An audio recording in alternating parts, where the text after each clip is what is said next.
All righty, y'all. Hopefully somebody pops on.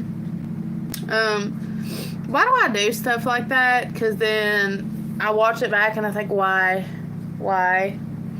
are you the way you are? That's what I think. But hopefully somebody pops on, guys. I have been I've been MIA. I've not been doing lives, mostly because I do not have the time. I don't know about y'all, but I've been busy. And I've cut my putting videos out by a lot down. And I don't know how well it's doing for me getting to my monetization goal. I doubt it's doing me very well. So somebody pop on so that I don't look so awkward. So we can chit chat about something. Please. If you're wondering what I'm drinking, it's L8. If you don't know what L8 is, you need to Google it. And it's a Kentucky drink. I do think they sold a couple years back, though, and they sell outside of Kentucky now. But not everywhere. So, but it is, it's like liquid gold. It is a soda pop, but it's our national anthem around here. It's our favorite thing to drink in all of Kentucky. It is the number one drink in all of Kentucky. It's funny because different areas have like different things that they're known for, and that is, besides bourbon and racehorses, that is the next thing is L8. Oh, and Grippo chips. But I don't think, like, Kentucky is known for Grippo chips, but I think that they're made in Ohio. Like, I think the factory for Grippo chips is in Ohio. It's not even in Kentucky. But, I think. But we claim them as our own, I guess. Back in the day, that was the thing, Grippo chips and L8. It still is the thing. It still is the thing. When people leave here, they want Grippos. Like if they move to another state, they want Grippos sent to them. They want L8s, and they want what is it called? A Blue Monday candy bar from Ruth Hunt Candies. That's our things. That's Kentucky. So that's what we're known for. Somebody is on here. Somebody say something. Whoever you are, say hi. They went away. Oh no. Somebody talk to me. Oh goodness. We've been on for over 3 minutes. Usually I don't even stay on after this point because it's just, awkward. Oh, you are on here. It's not showing. Hi, how are you? I have noticed that you have been commenting on my videos, and I believe you came over from Harmon Homestead. If I am incorrect, please correct me. I don't know why, but like it'll show that nobody is on here even if they are on here. So I'm sorry, forgive me, because I thought you had left me, but you had not. It's gonna be a slow night on the live, I believe, which is kind of unusual. Usually there's people on here. I don't really know. Maybe people are busy. That's okay. But I appreciate you popping on, and I appreciate you commenting on my videos and support my channel. It means more to me than you all know when you all get on my channel.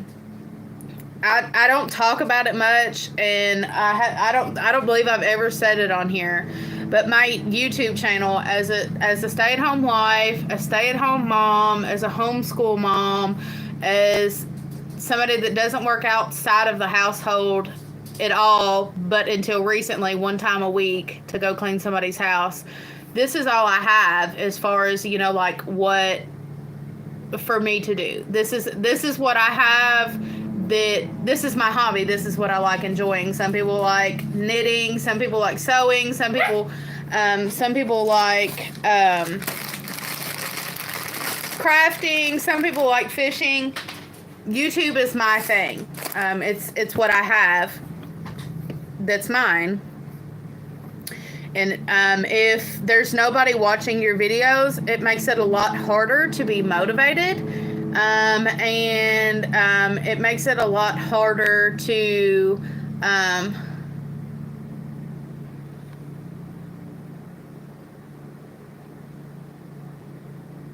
I'll have to check that out. Is he a homesteading channel as well?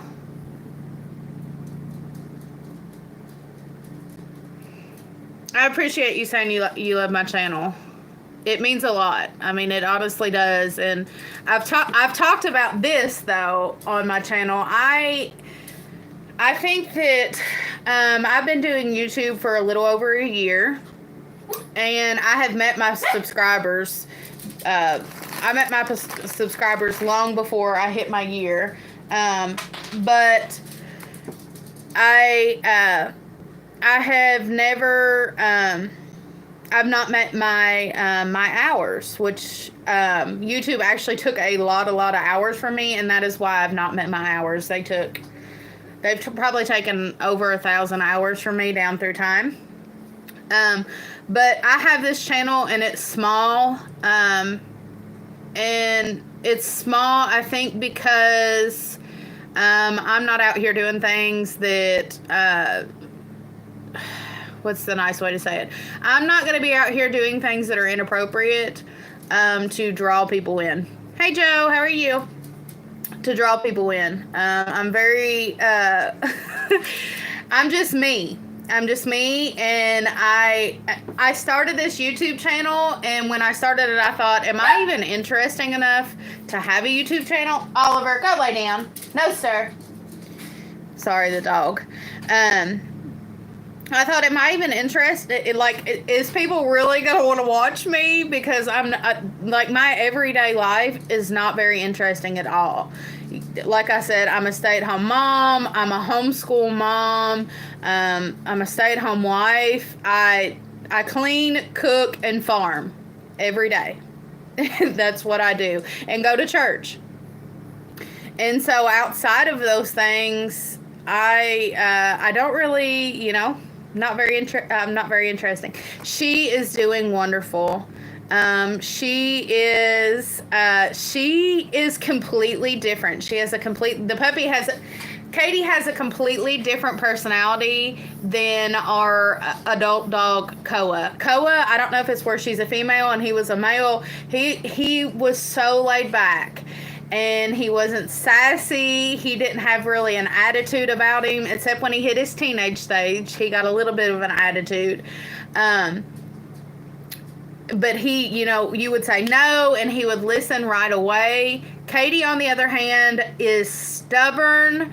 She is very vocal, very opinionated, very wily. She is the exact opposite of what Koa was. But I know she's gonna do wonderful. I think a lot of it is where she is a female. I think that a lot of it too is that she's just a total different dog. And so when you tell her no, she looks at you, and then she just continues to do what she wants to do, or she will talk back to you. And if she doesn't like we put her up, if she doesn't like that, she'll holler at you and then go lay down. She's gonna tell you off. Before she stops. Before she's done, she's got to let you know. So it's really, really funny. It's fun to have a puppy on the farm. I talked to my dad the other day. I said it's like having a toddler down here. She's into everything. She's running. You turn your head for a second and then she's gone. And so, but she is doing wonderful. And Koa is an amazing dog. If something was to ever happen to Koa, I mean, I'd be distraught because he is amazing. He is one of the smartest dogs I've ever raised in my life. He is so considerate of Katie. The second day we got them, she was being playful, and he tried to play with her. And he doesn't realize his size because he's not had a little baby like that around besides just the goats. But he didn't, play with the goats. And so, he was trying to play with her, and he ran, and when he ran her over. And when he did that, she went and found a corner and laid down. After that, he realized that he needed to be gentle, and we kept telling him, be gentle, be gentle, be gentle. She's a baby. And so now he is extremely gentle with her. And you can tell that he'll get excited. And I don't know if you all have been around big dogs or not, but big dogs tend to want to do stuff with their feet. Really, really large dogs, really large sized dogs tend to want to do stuff with their feet. They want to play with their feet. And so he, his main move is take his feet and put them down, on whatever he's playing with, whether it be a dog or whatever. And at first he was, slamming it down and kind of being rough, but now he's realized he needs to be gentle with her. So he'll get real excited and take that paw and go real fast, and then gently put it on her. And so he really is going above and beyond expectation of how well he is doing with her. If you watch the video in the beginning, I expected him to be, when we first brought her to the farm, I expected him to be aggressive. Our expectation was not low when it came to aggression. Now, the amount of aggression that he showed made me think that it was going to take a little bit longer for us to allow them to be together, even with us supervised. But towards that evening, he started showing a change in behavior, a lot more gentleness, and curiosity, but not over curious about her. And so that very next day, we were allowed to bring her in, being supervised. And he has done wonderful. He is honestly went above and beyond the expectation that we set for him. And like I said, he is so smart, and he is so considerate. He is a wonderful dog. And honestly, if anybody, I can't say enough good things about the Anatolian breed just based off of this one dog. But now that we're getting Katie as well, they're a wonderful breed of dog. And Koa is an exceptional dog. But I really honestly believe that Anatolians, it's the reason we chose Anatolians over Great Pyrenees or another breed. I really truly believe that they are an elite breed of dog when it comes to livestock guardian dogs, and I am very pleased with that breed of dog. I'm very pleased with how smart they are, and how well they catch on to things. If you're going to have a livestock guardian dog, you need them to be wise. You need them to catch on to things, quickly. You need them to understand and be able to take command well. And so I'm very pleased with how well it's going this far. Thank you for asking. You spelled it correctly. He's a year old. He's a little over a year old. He turned a year old last October. He turned a year old.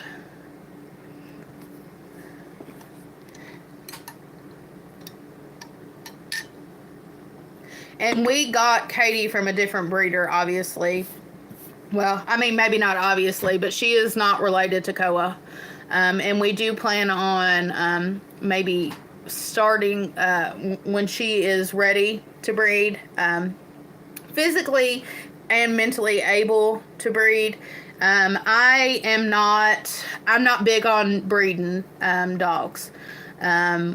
I've never bred dogs before, and I think if you're just getting a regular old house pet, I mean, go to a shelter, pick up a dog or something like that. But with livestock guardian dogs, it's a lot different. And when you are choosing a livestock guardian dog, it needs to be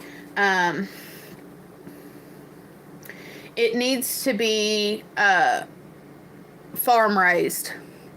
And it needs to be an animal that has background, parents, grandparents in guarding livestock. I've done multiple videos on this. If anybody is interested in that, I have a livestock guardian dog playlist, and I talk about that. It needs to be livestock guardian dogs are a large exception to the rules of a lot of things. They are they're different. They're not. I personally,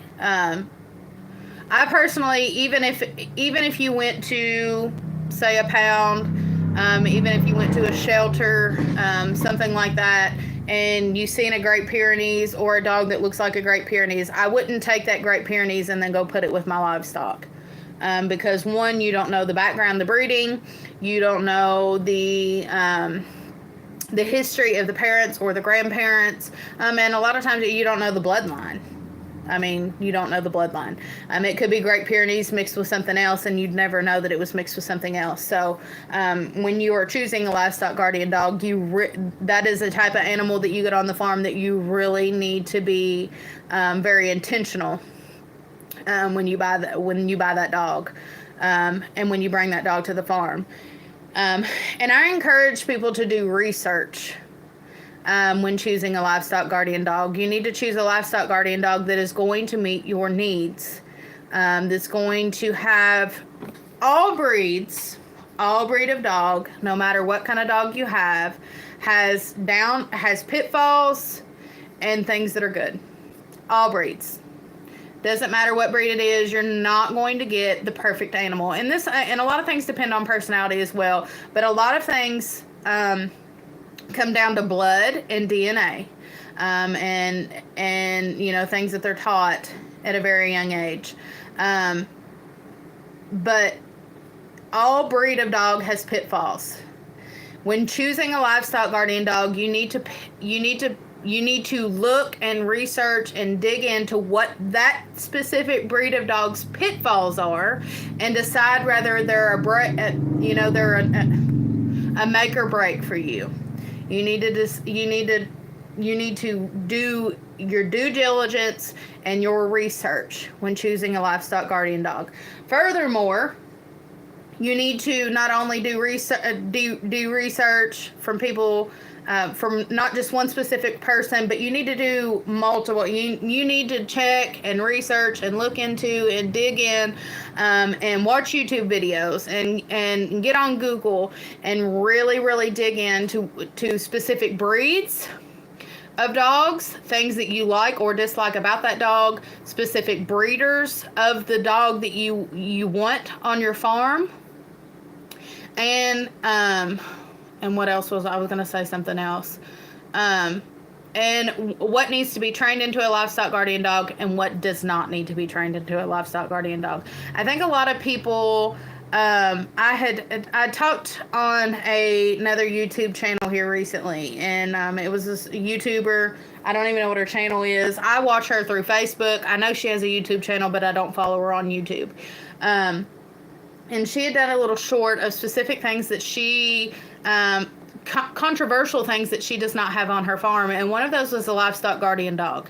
And she specifically said in that video that she doesn't have a livestock guardian dog because she doesn't want to put the time or effort into training her livestock guardian dog not to kill her animals. But here's the thing. Here's the thing when it comes to livestock guardian dogs, and I commented on her video for educational purposes. I told her that, well, she even made the statement that she doesn't really like dogs. If you do not like dogs, then don't get a livestock guardian dog. If you're not experienced with training dogs, don't get a livestock guardian dog. If you don't like big dogs, don't get a livestock guardian dog, because they are, you know, that you need to have all of those things. You need to, one, like dogs. Two, you need to have some kind of background and good experiences with dogs. You also need to be, you need to have a kind of dominance about you to have a livestock guardian dog. And I fail in this a lot. If I didn't have Andy, I would probably be a lot more dominant than I am with Koa. Koa listens to me, he minds me, but he minds Andy better. And I think it's because Andy has more dominance about him. He also he's a man in general. But women can train livestock guardian dogs. You just have to have, you got to have a little backbone about you. You gotta have some oomph about you. And the reason why is because livestock guardian dog breeds are extremely smart. That's genetic, that's DNA, and they are extremely independent, and that's genetic, and that's DNA as well. They are genetically predisposed to think for themselves, and they do think for themselves, and they're strong thinkers, and you can. Especially with Koa, I can see this a lot. If you present him with a challenge, you can like, you can look through his eyes and tell that he is trying to work the problem out. And that's how that is, one, a good livestock guardian dog, and two, that, like I said, they are genetically predisposed to think for themselves, to have forethought, to consider the obstacle and to work through the obstacle very quickly. Because if you take a livestock guardian dog with his flock or whatever he is guarding is in danger, he's going to have to think quickly. And essentially the Anatolians, and Koa is Kangal and Anatolian, they are what you call like a bear dog. And the reason why is they were specifically bred to fight off packs of wolves and bears out in the backwoods in the country of Anatolia and places like that. They were thrown out there in vast areas, in vast lands, hundreds of acres with a flock of sheep and a few dogs, and they were, you know, they fought for themselves. They fought off the predators. They lost their lives to protect the animal. And so that is innately in their DNA to think and think very quickly. And so if you are wanting to get a livestock guardian dog, you need to put that into consideration, that that dog is going to have a lot of independent thinking, and they're smart, and they can see through you very quickly, whether you are meaning what you're saying or whether you're not.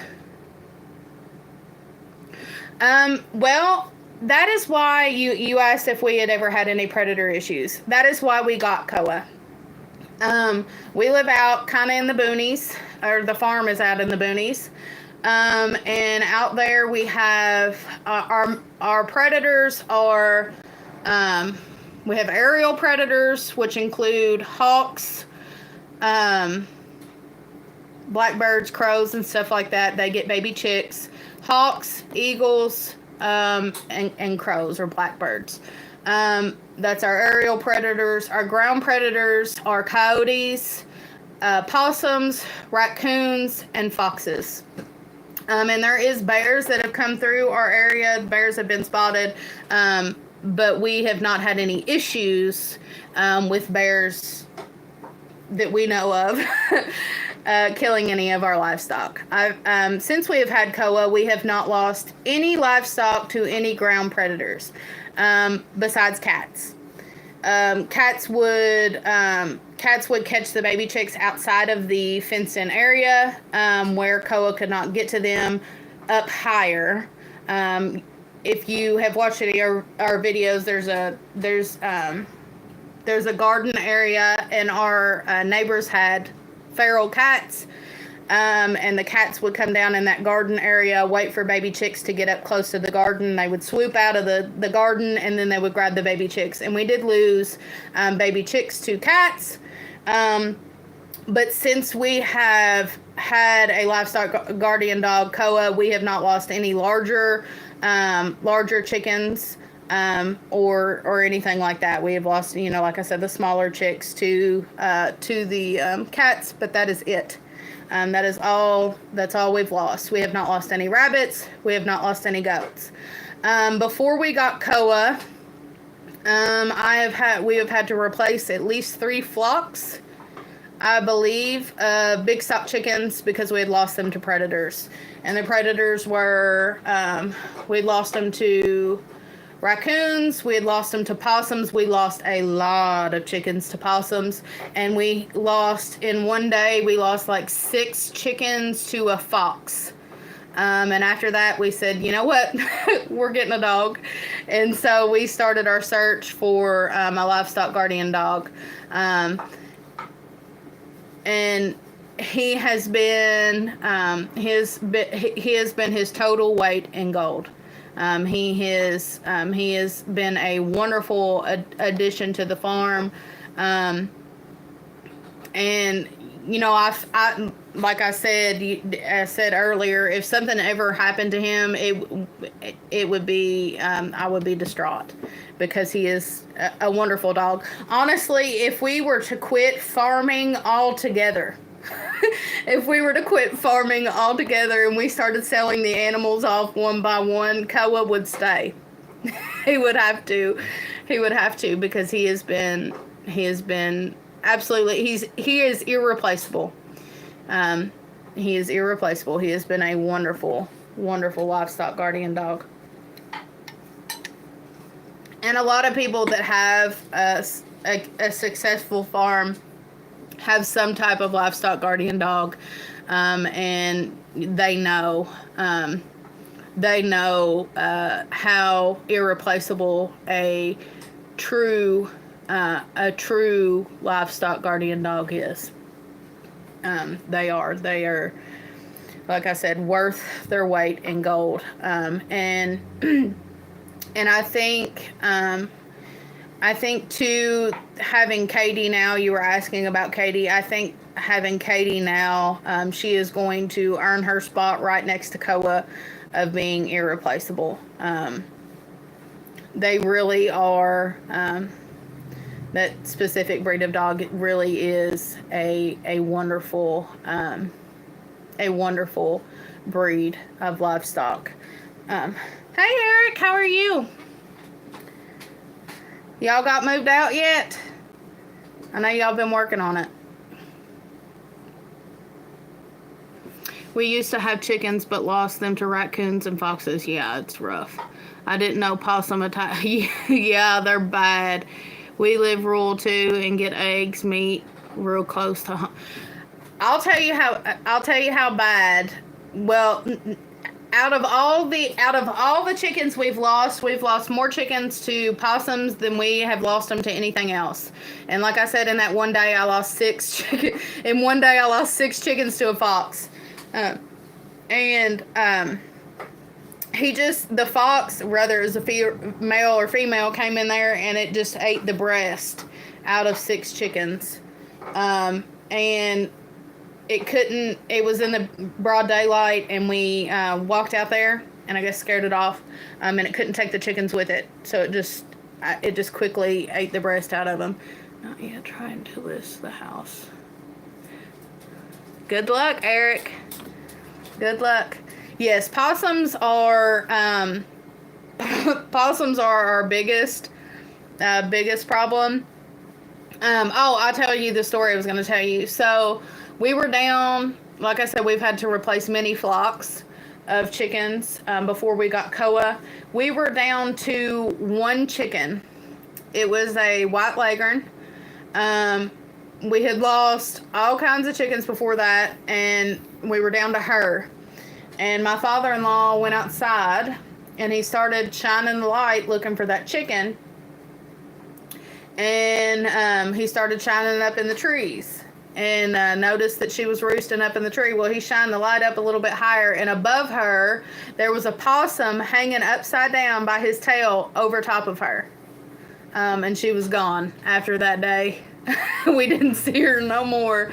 That was her last day. So yes,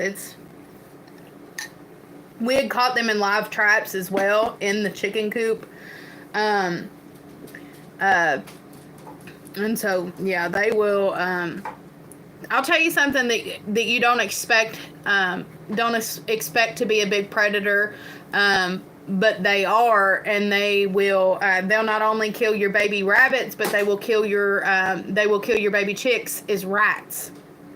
Rats are bad. Bad to get, especially baby rabbits. We had an issue.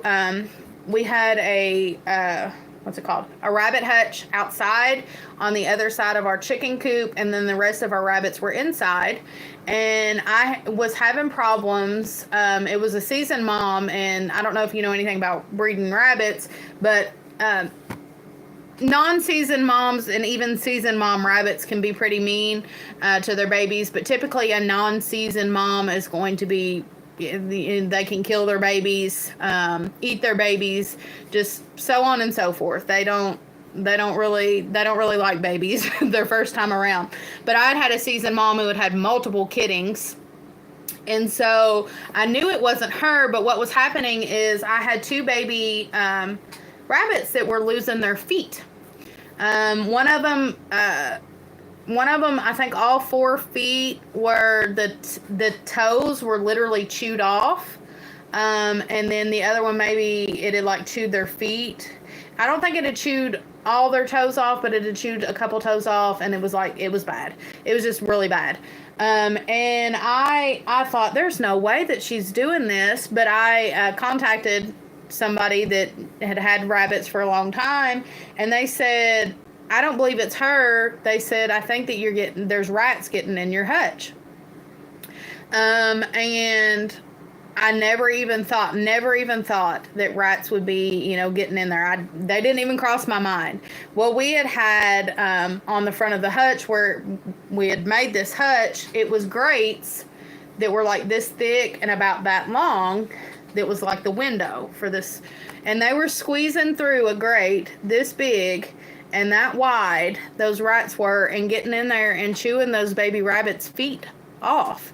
And so we covered all the holes. I think it happened, it was either 1 day or 2 days, I can't remember, and then I asked somebody, what's going on. But we covered up that grate, and we didn't have any more problems after that. And I've had baby chicks just totally disappear, and the only thing that, like, the only thing that could possibly have gotten in there to them was like a rat. So that's another thing, and so you have to you got to stay on your rat problems as well. But a lot of people, I'm on a rabbit Facebook group, and it happens more than I ever even thought it would, that rats get in, and they kill baby rabbits, and a lot of times they chew their feet off. They just nibble their feet off down to nothing, which is very gruesome. And it's rough to find. It's rough to find that too. I mean, I'm laughing. I shouldn't be. It's not funny. It's rough. Which farm life is rough. I guess I've come into much worse than baby rabbits' feet chewed off. That's probably why I did a little giggle there. But it ain't funny. It's horrible. It's horrific. And And that's rural life, and that's farm life. Um, predators are predators can be ruthless. They are ruthless. They can be ruthless, and they are ruthless, and they're hard on your animals. Except you were talking about chickens, especially chickens. Chickens are like We've lost a lot of chickens. we've lost a lot of yeah, Andy's. We've lost a lot of chickens. That dog's been a lifesaver. Yeah, yeah. He said the dog's been a lifesaver. We have honestly lost. Well, like I said, we've had to replace entire flocks, like just be wiped out. And at some point, like at first when you're buying chickens, they don't seem too expensive, but then when you gotta rebuy and rebuy and rebuy, they get pretty expensive pretty quickly. If you're having to replace multiple flocks. Yeah, I'll tell you what. I encourage people to get meat rabbits, but here's the thing: meat rabbits are good to raise for meat. They're a harder animal to do away with. They're also a harder animal when it comes to more gruesome things. You kind of have to, I don't know. You kind of got to build your way up through it. My first horrible experience with rabbits is I'd come in and caught a mother rabbit eating her baby. Sorry, my nose is itching really bad. I don't know, something's blowing through here. I caught a mother eating her babies, and that was a very, very hard day. Very hard. I cried I don't know how many times that day, and I told Andy, I'm not doing it no more. I'm not having rabbits anymore. This is so hard. And it honestly, guys, it was hard. And as far as raising animals, that has been probably the number one hardest experience I've ever had to go through. And it was with rabbits. People, I talk about it. I've talked about it before, but a lot of times people, even more in modern time, when you say that you raise rabbits for meat, or you say I raise meat rabbits, people like gasp, and they're like, well, those are pets. And but they might be cute. They might be cute, and but they're not really that sweet. They're not really that nice. They're just not. They're not. They're mean to each other. They are they're very rough with each other. They will kill each other very easily. They slaughter their young. They kill their young. They, pee on their babies. They're very, very gruesome and very mean, to each other and to people. They're not, I don't know how they became like domestic rabbits raised for meat became pets. I don't know how we ever made that leap. But I have a pet breed now, that's a little bit nicer than what my original meat breed is, but they're not very nice. Yeah, they will totally do that. They will totally do that. They're not, rabbits are not kind at all. Like, really not at all. I do have some rabbits that are a little bit sweeter, but they're, I mean, I don't know. They're not as, as sweet and cuddly as people try to make them out to be. I don't know. People, I don't know. It's funny because I was talking to Harmon Homestead about this. We've talked about it in the past, how people took farm animals and then they turned them into pets. But, like, people will bring, like, a buck goat baby into the house and raise it. And I don't know if they know what they're in for. There was somebody here local that had a male buck boar goat that they were raising in the house. It had diapers and like a little onesie on, and they would keep it in the house. And I just kept thinking, he's gonna be mean. They're not nice. They're not nice at all. I wouldn't recommend a buck of any kind of goat in the house because they're not sweet and they stink. And I mean, boy goats pee on themselves, and they soak their beards in urine, and they get aggressive. Every boar buck I've ever owned, besides a baby one, that we very first got, and he passed away young before he had got to breeding age, they are mean. I have been bruised and scratched and physically battered and beat. But Andy's laughing, but it's the truth, ain't it? I have been physically beat by goats, by boar buck goats. They are very aggressive. They are not kind. And they are not something that I would have up in my house at all. Like, at all. I would not. And now, maybe like a bottle baby goat that you're raising and then you're going to take it outside. But just to call it a pet and name it and put onesies on it and diapers, I don't think it runs through their mind, like what this is going to be, what's going to happen.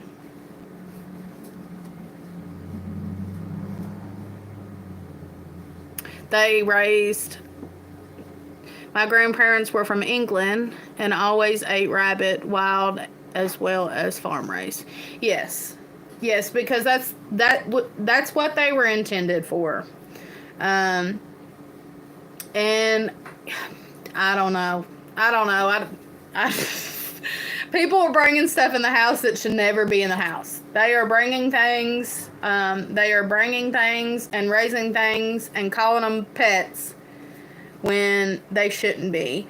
And in my honest opinion, I don't feel like I know people have been raising rabbits inside. I know people have been raising they've been raising domesticated rabbits for meat for a long period of time. For hundreds of years. But I don't think people have been raising domesticated rabbits in homes as pets for long enough for them to be not be mean. Rabbits are not, I don't know, they bite, they scratch, they kick, they nip, I don't know. I mean, it's like having, they're wild to me. I don't know. A pet goat, no thanks. I agree with you. Yeah, I don't know about it. I don't know about it either. And here's the thing, like, it was a boar, and boar bucks they get massive, like a couple 100 pounds massive. They're not small. We've had, I don't know, how much did you think Chance weighed? 200 pounds? Yeah, maybe a little more. We had a boar buck who manhandled me on a daily basis, who probably I'd say he weighed a little bit more than 200 pounds. He was massive. Well, he passed away, and when he passed away, me and Andy had to bury him, and his dead weight, it took both of us to carry him out. And my husband's not a wimp. I'm not trying to but if he needs my help to carry something out, it's heavy. It's heavy. Andy usually does stuff by himself, but if a grown man needs somebody else to help them carry an animal out, it's heavy. And so you take a goat that's raised inside, it's probably getting more treats, it's probably getting more, food, more attention. I'd say that it would be well over 200 pounds at its adult size, and they get adult size pretty quickly. Within by the time they hit a year old, they're already a couple hundred, at least 100 pounds, probably over 100 pounds, maybe even a couple 100 pounds depending on genetics. They're like a small cow. So having a small cow inside my house with a diaper on, no bueno. Not me. I'm not doing it. I'm not doing it. They must be braver than me, but my experience with buck goats is not it's not the fondest anyways. Although I have them, I mean, they're necessary, but I don't know. I've been, like I said, I've been plumb manhandled by boar bucks. And I'll tell you all a story. The fastest I've ever seen my husband move, bless his heart. The fastest I've ever seen my husband move. And honestly, it made me feel so good about him, was the day, and we've been married for 10 years. We've been together for 10 years. We've been married for 9 years. We're going on 11 years. We've been together for almost 11 years, been married for 9 years. Anyways, all that to say that I've been with him a long time, and I've never seen him move like this before. So you're probably not as familiar with our setup of the farm where you're, a new subscriber. But we have different pastures set up. And we had a goat pasture area, and the goat pasture area meets a fenced-in area that we have our exotic birds in. Well, Andy was on the exotic bird side, and myself and Lakin, my daughter, was on the goat side. Well, this was probably, 2 years ago, so Lakin would have been, 6 or 7. And somewhere in there. And so we had a boar buck at the time, and I think it was Mo. Yeah. It was Mo, and Mo was even more aggressive than the buck I'm talking about that died, that was over like 200 pounds. His name was Chance. This was Mo. And we were in there, and Mo decided all of a sudden he was going to get aggressive. And at that point in time, I couldn't get the gate open quick enough. He was running after us, and I couldn't get the gate. And usually I'd try to stand my ground typically. But I think that the situation was he was after me, and Lakin was just in there, and she was trying to get out. I can't really remember what the situation was.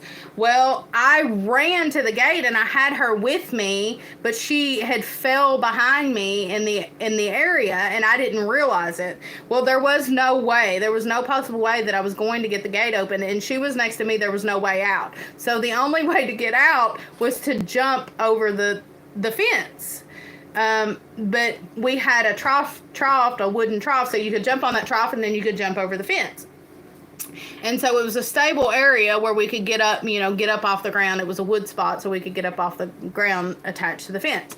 Well, Andy saw what was going on and realized that Lakin was lagging behind.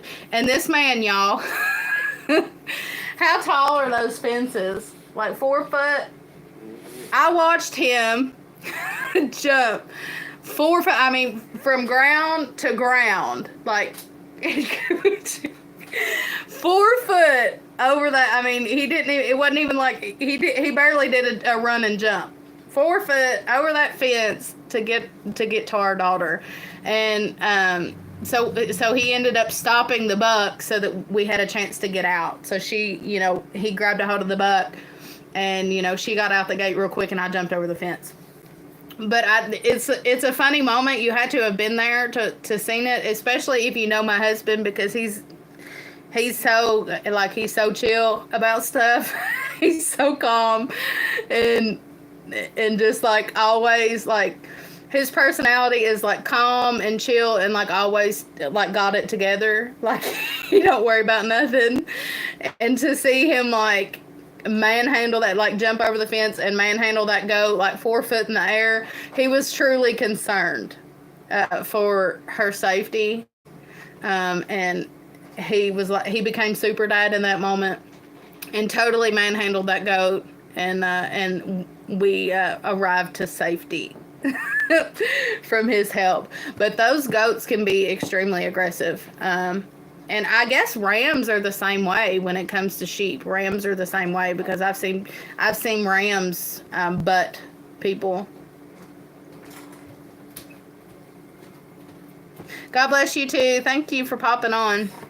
Yeah, I'm very thankful for him. Very, very thankful for him. Yeah, and then his son is when we had Ranger, and he wasn't supposed to get out, and he was going down the hill because we didn't know if the goats were gonna hurt, and he literally just jumped over it. You think Daddy. Yeah, you'd think you'd have like he was in a jet, and that jet just lifted him over the fence. He jumped right over it, didn't he? Mhm. But yeah, those I've been in some sticky situation with them goats. They especially the bucks. The does are not really aggressive. They might be aggressive over their babies if they're not handled very well, but bucks can hurt you. Bye. Good night. She said you're so sweet. She's rotten too, but she's sweet most of the time. Yeah, they call me the chicken wrangler because I love catching chickens. If someone says, here, I want a chicken caught, if they fly over my head, usually I'll grab them over my head. You a chicken wrangler? Mm-hmm. Yeah, we do call her a chicken wrangler. I'll chase them down for 4 years just to grab one. Yeah. Well, guys, I guess we're gonna, let's see, it's probably 9 o'clock.